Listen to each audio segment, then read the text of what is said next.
şeytanın şerinden.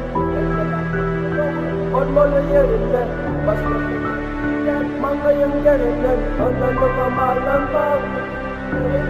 ilkinjino.com Altıda yani sen mening beydip yılgırşıma bakma, o yılgırşın arkasına ulu derde saklap men zor bilen yılgıryan yalandan yuka ya henizlerim gözögde men dertleşime tapman menem zamana hova vakta güne takta bakta bullo yolo gullo çölü anana mok yalan yudaka mok saik deli yali köpürden geçemde demen donuzlara diye mok day Muslim yalı sağda günü 16 setir espiter yalı tutsousun odun elinde yesir ayday özün yalı hovada gayb yörn yönemek setirlemon setirlerine say dark ray yalı cennetim karan kıy taşımam gorolsuz garankılık yaman kıyın beğenir at yalı canı uyan giydirip yalan acı düze çök bolyan yöne elem henizem yalaçı Emmeden olsa kovu olmalı yerinde başkası kanal dertmanlayın derinden. Ananıma malanmam bu dünyanın derinden. Allah'ım özüm aman eyle şeytanın şerinden.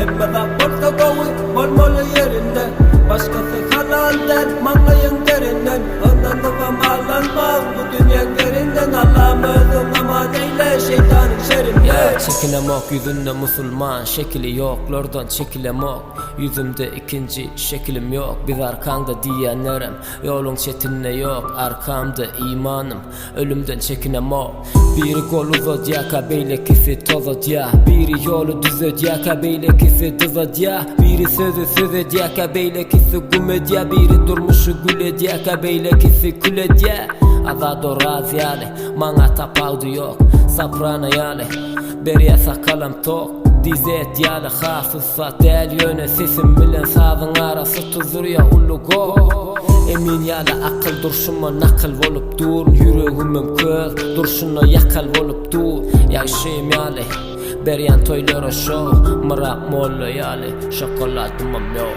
Emmeden olsa kovu olmalı yerinde başkası kanal dertmanlayın derinden. Ananıma malanmam bu dünyanın derinden. Allah'ım özüm aman eyle şeytanın şerinden.